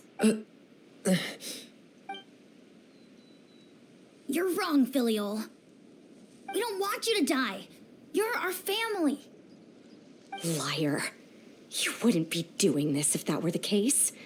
So why? Why have you backed us into a corner? We all live in the House of the Hearth. You know the type of work we do, Filial. A single betrayal can cost dozens of us our lives. It's not like it's never happened before. That kind of thing is hard to forget. That's why the House of the Hearth cannot tolerate any form of betrayal. Ever since we came to Poisson, you've had 7 secret meetings. A lot of the things you talked about really crossed the line. You've been spying on us for half a month? Wait a second. Now that I think about it, The move to Poisson was just a way to make it easier to spy on us, wasn't it? Because we were all in one place. You've had this planned all along. Filial, Nantoy, I'm sorry. I owe you both my life. I owe Clairvy too. If it weren't for all your help after I got poisoned, I wouldn't be standing here today. If this were any other situation, I would do anything to repay that kindness, even if it cost me my life. But rules are rules. I'm sorry. My hands are tied. Why? That's enough, Filial. We made a mistake, and we should own up to it. We broke the rules, plain and simple. And now we have to face the consequences. I'm sorry, Chapleau. Fultz. I'm sorry, Father. We accept our punishment. Chapleau, according to the rules of the House of the Hearth, how should these traitors be punished? All those who betray the house pay with their lives. And so it shall be.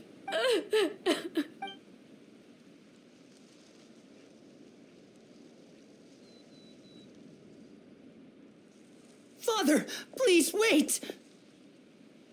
Something you want to say, Linny? Please reconsider, Father. What Filial and the others did, does it really count as betrayal? We all come from broken families.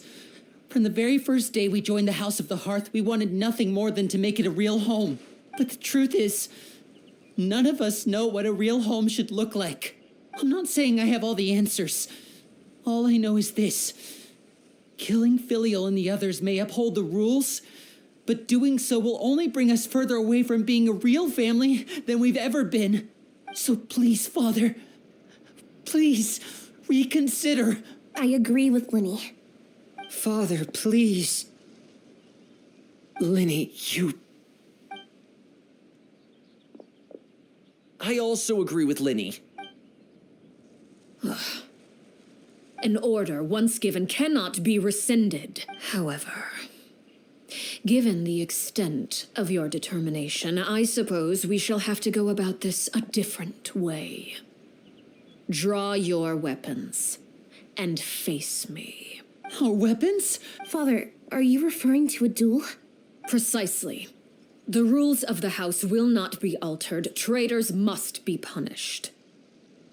However, resolving disputes with a duel is also one of our rules, one that also applies to me.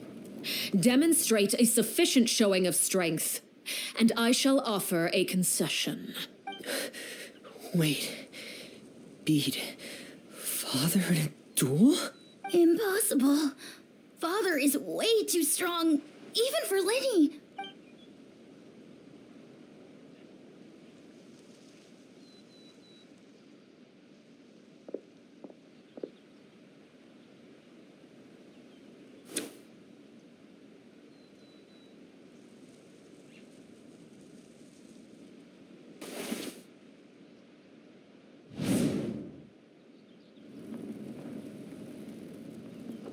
Did you hear that, Traveler? Linny and the others have to duel the knave. What should we do? Can they really win something like that? If they lose, those people from the house are really going to be executed. Hey, are you listening?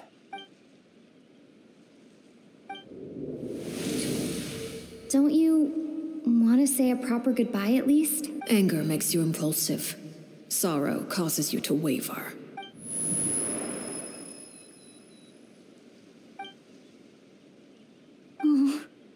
Looking at that expression on her face, she seems really serious about this. Guess that means there's no chance she's throwing the duel on purpose, huh? When guests are around, families are often on their best behavior. And any disputes are less likely to escalate. When the time comes, make the choice that you deem most appropriate in the situation, and lend your help to the House of the Hearth. What's wrong, Traveler? Hey, where are you going? Traveler? You are asking to join the duel against the knave? I'll allow it. We do have a ready-made dueling ring at our disposal, after all. All I would advise is this. Keep a firm grasp on your weapon and give it your all. Any less, and you may just lose your life.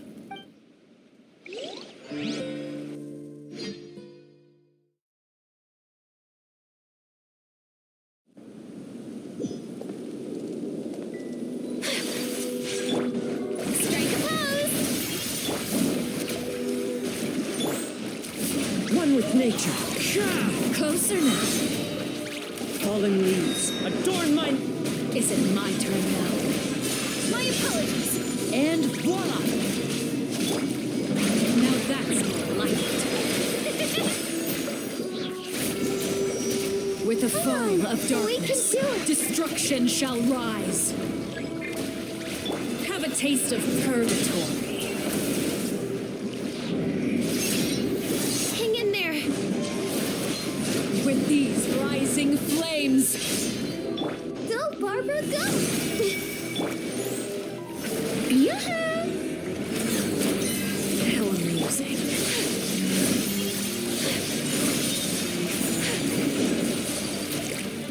Getting here.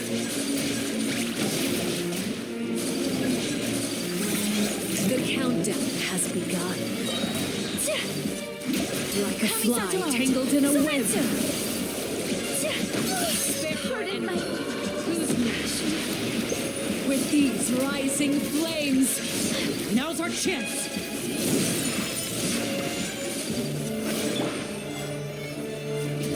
Have a taste of purgatory.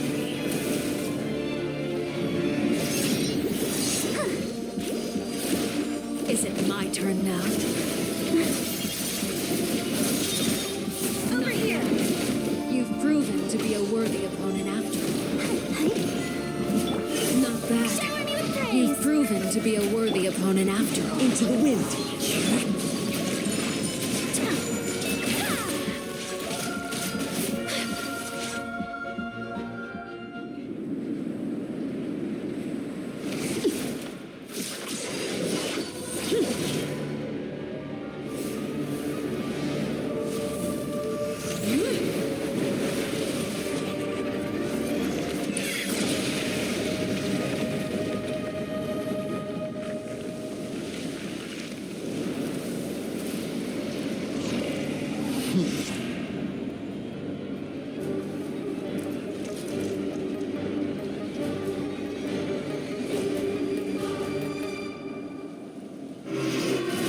Kindness has been sealed away. My blade is all that remains.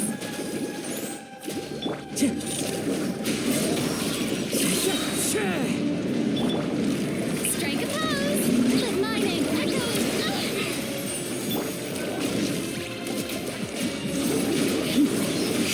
Clouds high. The birds come. Now for the chance. Over here! Who's next?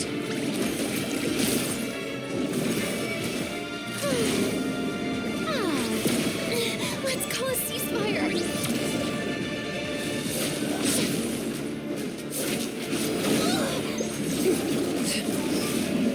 Watch out for Father's movements. Look out!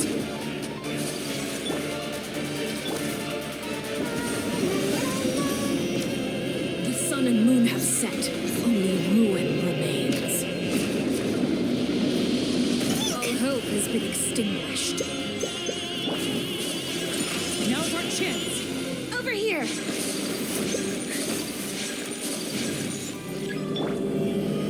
Wind Strider. Let's see how strong your resolve truly is. The show begins! Watch out for Father's movements. Look out! It's only the beginning. Take flight!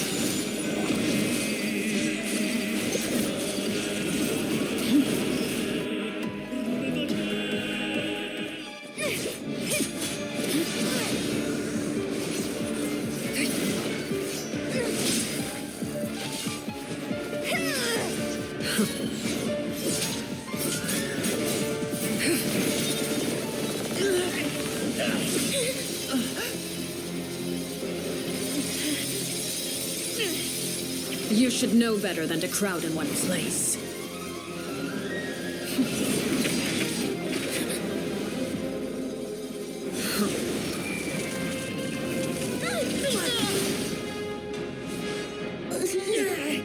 Oh, I know. No! I'm sorry, Father!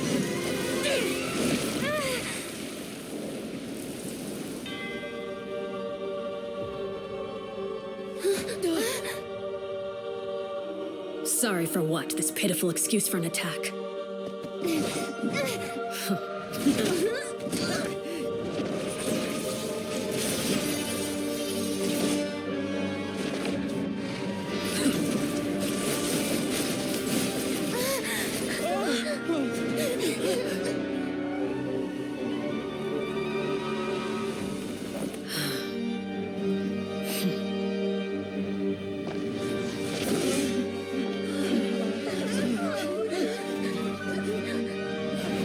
Father, no!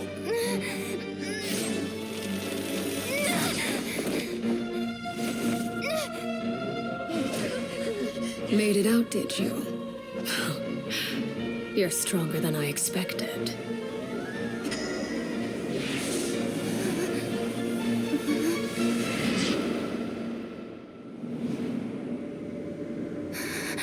Crimson moon. I can't move.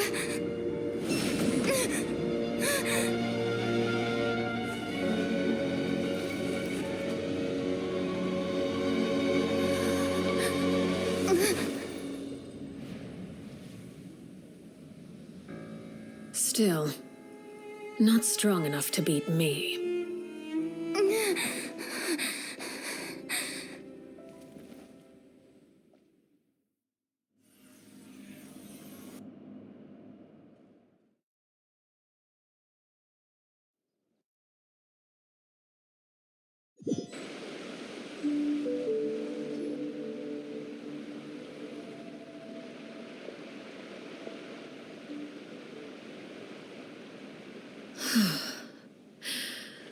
I believe we can end things here.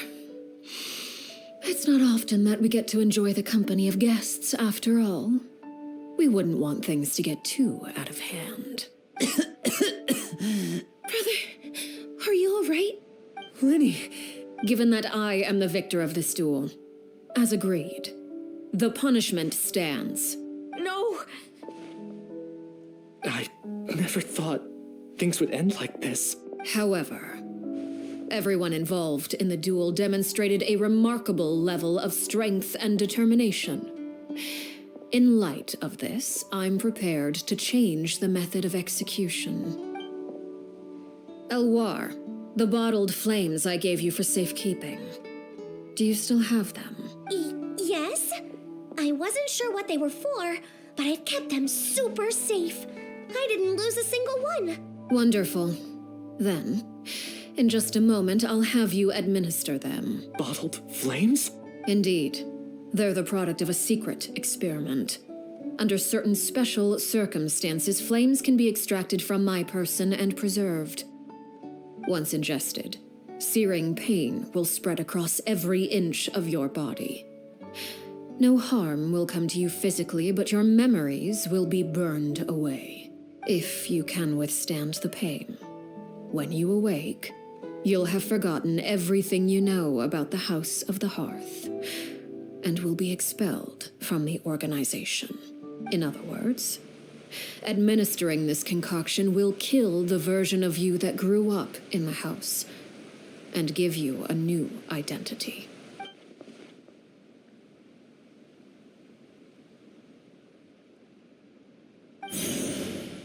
Memory is a mysterious thing indeed.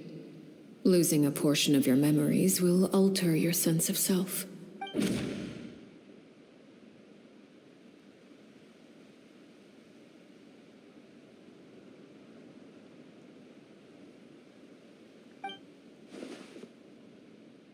So, you're just letting us go, Father?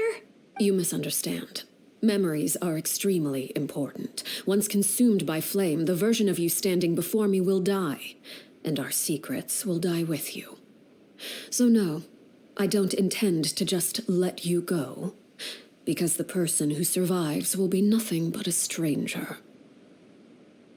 Even so, I won't have to live in fear anymore. I'm sorry, Father. I'm sorry I let you down. But I really... Don't cry, Filial. You haven't left the house yet, so there are still rules to be followed, yes? Remember what I taught you. Anger makes you impulsive, sorrow causes you to waver. Don't let yourself be controlled by your emotions. Of course. I'll remember. Dry your tears, and go pursue the life you really want. Yes, Father. Chaplot, Foltz, Elwar, take them back to Poisson. And bring Linny and the others as well. I prepared 3 extra vials of bottled flames. As for whether to take them, the choice is yours. Goodbye, children. The next time we meet, I will no longer be your father. Thank you for all you've done for the house. I hope you have bright futures ahead of you.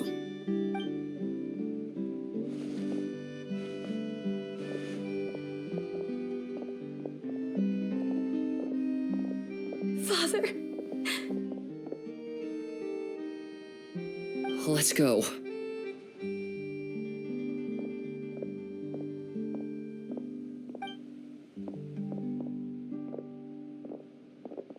Here, grab my arm, Linny. I'll help you walk back. Thank you.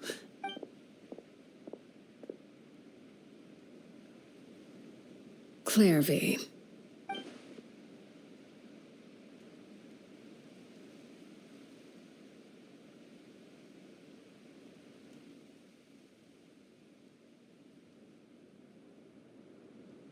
Can we talk now?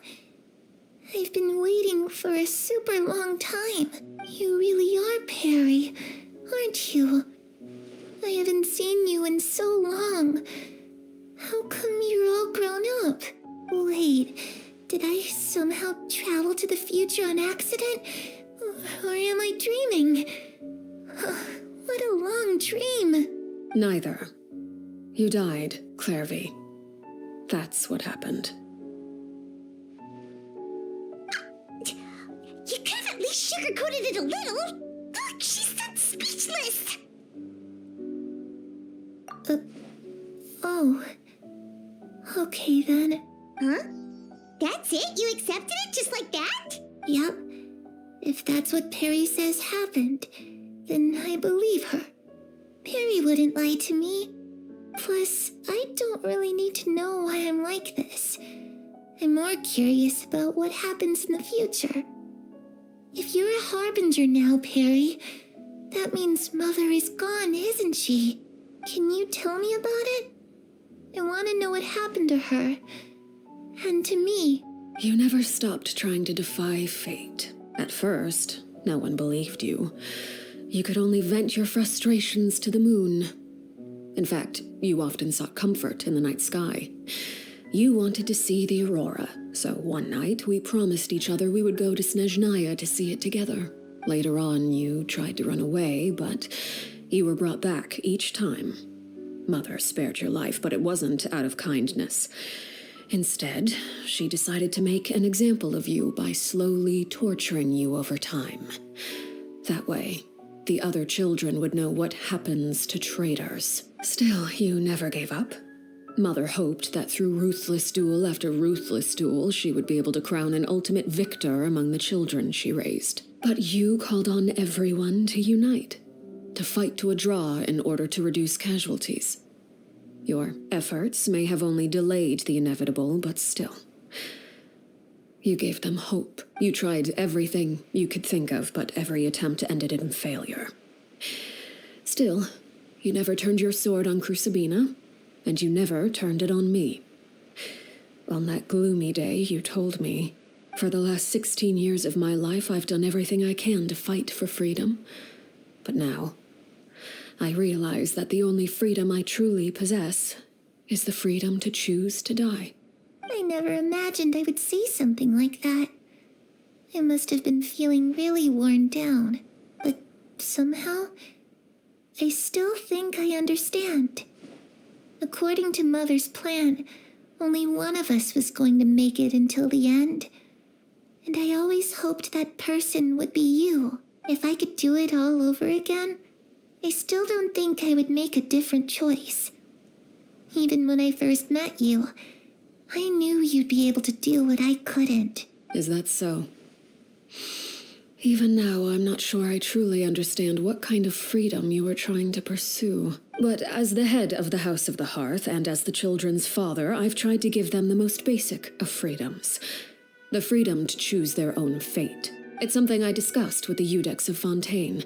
The children who want to leave the house will have their memories wiped clean of all secrets pertaining to the organization.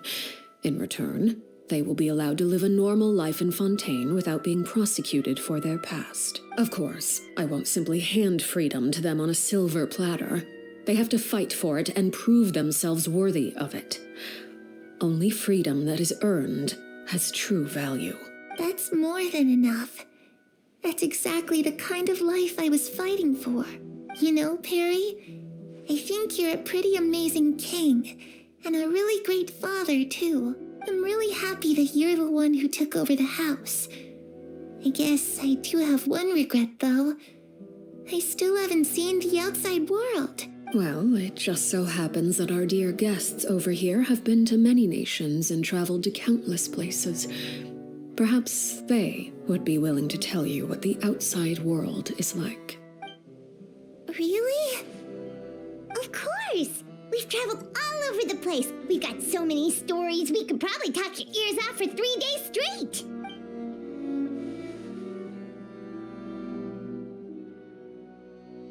Those yokai you mentioned, what do they look like? I once saw a drawing of this one guy with horns on his head and a super scary face. Are there any yokai like that? Oh, sounds like you're talking about an Oni.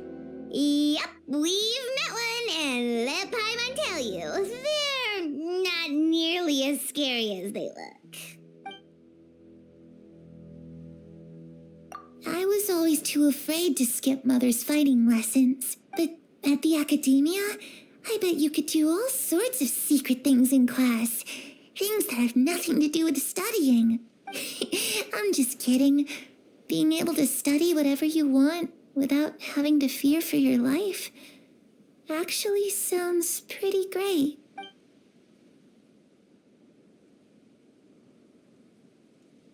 Ah, that's where Mora comes from. I never knew that before. If I had some Mora, I would buy 3 new dresses. One for me, one for Perry, and one for Mother. It's just too bad Perry doesn't like wearing dresses. And Mother, she probably wouldn't accept something like that either. I guess I'd just have to keep them all for me then. I could wear a different one every day. You know, I used to dream of being a bard, playing the lute while singing into the winds of freedom. Even if there was no one there to listen, I would have continued to sing no matter what.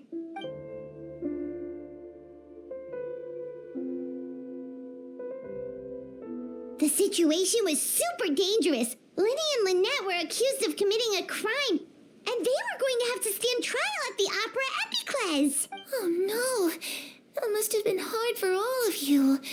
What happened next? Don't worry, we were able to turn the situation around super quickly. All thanks to Detective Paimon, of course. How'd you do that? Come on, tell me. Okay, so it was like this. After the failed magic show, we rushed to the scene and...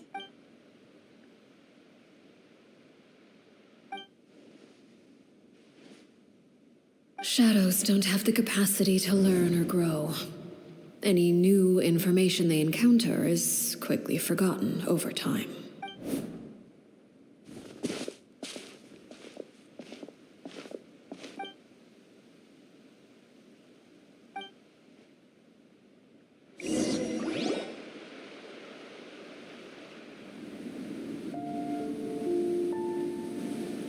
Clairvy, you've worked tirelessly from the shadows to overthrow the House of the Hearth. Now, by my authority as the Knave, I shall announce how this matter ends. You are hereby expelled from the House of the Hearth. You are no longer tied to this place, nor are you bound by its rules. You're saying that I can finally leave? I get to experience the outside world as well?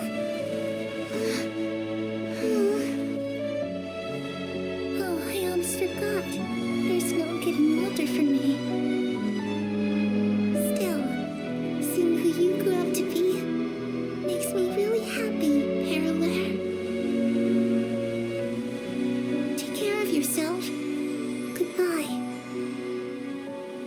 May we meet again someday.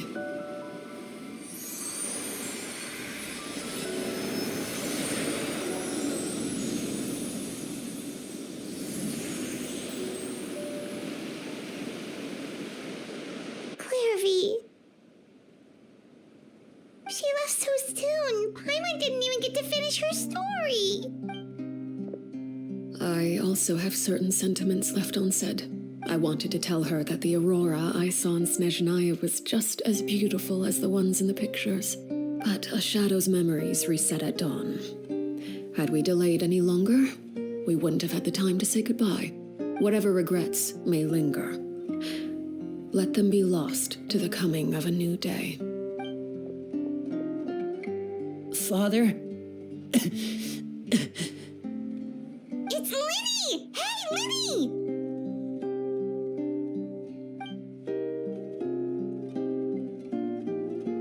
What is he doing back here? Let's go check it out.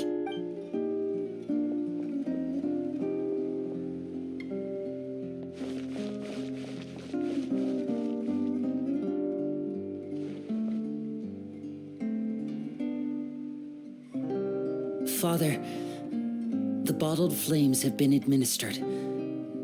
Filio and the others have left the house. And you? What have you decided? Thank you for giving us that choice, Father. But we never wanted to leave the house. It's the only home we've ever known. Lynette and Fremine feel the same way. They're recuperating back at the Hotel Bouffe d'été. But I decided to come back and tell you where we stood. I'm sure you're well aware of the expectations I have for you. I want you to follow in my footsteps and become the next king of the house. Yet you seem to have different ideas, I must admit. I'm rather surprised by your decision to stay. There's nothing wrong with choosing to live a quiet life. Leading this organization is a heavy responsibility. I just never understood what you saw in me. What made you believe I was deserving of that throne? You're brave, talented, and, most importantly, you cherish your family. You would do anything to protect them, even if it costs you your life.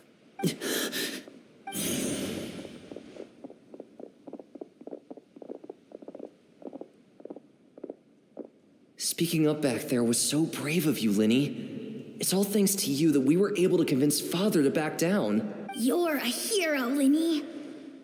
Hero? Father is the real hero. Had Father gone all out during the duel, there's no way I would have walked away with my life. She must have had it all planned from the beginning, from the very moment she suggested a duel. I'm not deserving of that title. I'm not strong enough or smart enough. You're wrong. In my opinion, all you need to be deserving of the throne is conviction and the necessary strength to act on it. We may have different ideas of what it means to be a family, but you can hardly be said to lack conviction. What you truly lack is strength. For someone of your talent, though, that's something that will come with time. Even without that strength, you still chose to face me in a duel, even though the odds were stacked against you. That capacity to honor your convictions is what I truly see in you. Father, No one knows what the future holds, what tragedy or triumph may be in store. Being at the head of this organization requires the strength of will to face whatever comes. Caution will only hold you back. If reaching a certain standard were required to go after what you want, I would never have succeeded in killing my predecessor. Back then, there was still a considerable gap between our abilities. Strength may decide the ultimate victor, but those who let a lack of strength dictate their decisions or undermine their convictions will never be worthy of the throne. I understand, Father. Thank you. Children must grow up to surpass their parents. Only then can a family continue to flourish. The road ahead is not an easy one, so I'll ask you one last time. Are you certain you want to stay? You've done so much for me, Father, and that kindness must be repaid. Plus, with Project Stuja at hand, there are many dangers ahead, and I, for one, don't intend to back down. Protecting my family at all costs. That's my conviction. Then you're welcome to stay. As for Project Stuja, you need not be too concerned. If those cowardly businessmen and heartless dignitaries try to take us down, I'm prepared to teach them a lesson. Having members who longed for the light was our organization's last weakness. With those members no longer among our ranks, the House of the Hearth is like a spider hiding in the shadows. We need only wait for our prey to come to us. At present, our imperative is to use their plan to our advantage. In doing so, a crimson moon shall rise amid the frigid blizzards of winter. No demonstration of loyalty shall go unrewarded, and no sacrifice shall be in vain. As for the two of you, whether we meet again as friend or foe, I'll remember the camaraderie we shared in this moment. No matter how arduous the journey ahead, I hope we both reach our desired destination.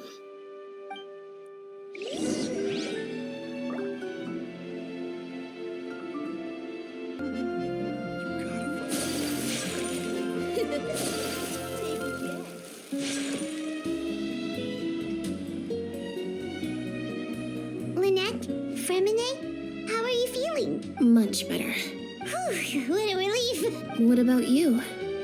Are you feeling all right? I knew you'd come out unscathed. Us, on the other hand, well, we've been bedridden for 2 days. I couldn't even turn over. Oh, and I wanted to ask, is Claire V gone? Linny and the other members have left Poisson and returned to the House of the Hearth. According to him, there haven't been any more sightings of a spirit roaming the house. I see. I'm glad. Father came to check up on us 2 days ago and told us about what happened with Crusabina and Clairvy. Actually, I've met Crusabina before. Wait, what? You've met the former knave? Crusabina died a year after Clairvy. It was during the year between their deaths that I joined the House of the Hearth. Crusabina had an extremely cruel and radical way of doing things. While she was alive, the atmosphere in the house was suffocating. When I joined, though, the experiment she valued so much had already come to an end, and all the people involved, dead and injured alike, were gone. Crusabina never talked about the past with us newcomers. A couple of months after I joined, Father killed Crusabina and burned all her files. With that, the names of all the people subjected to her experiments, Clairvy included, were lost to the flames, along with the painful memories they represented. Father took in Lenny and me a couple months after that, but she never mentioned anything about Crusabina or Clairvy. It really seems like something she was planning to keep to herself. The last time you talked to her, did she mention why she kept it a secret for so long? She said she didn't want us to be affected by the darkness of the past. She was worried we'd develop a false sense of gratitude towards her if we knew about it. The foundation of a family should be free of any corrupting influence. Whatever happened in the past, it has nothing to do with who we are now. And that's what Father told us in the end. But I still thanked her for everything. It was only after hearing about what Crucibina did that I finally realized how insignificant our lives could have been. The members of the house meant nothing to her. To say that she valued them in any way, even just as a tool, would probably be giving her too much credit. If Father hadn't taken over the House of the Hearth, I probably would have already. Father rarely brings up the fact that she saved us. She doesn't believe that being indebted to her should be what ties us together. But even if we didn't owe her anything, we would still choose to stay. Because this is our home. We may have arguments or times when we feel wronged. Some people may even choose to leave. But as long as Father is here, we will always have a home. Whether the path before us is bathed in sunlight or shrouded in shadow, we'll follow Father wherever she chooses to go. So I wanted to say thank you for helping us make it through this crisis. Without your help, we could have lost a lot more along the way. Oh, we didn't do anything, really.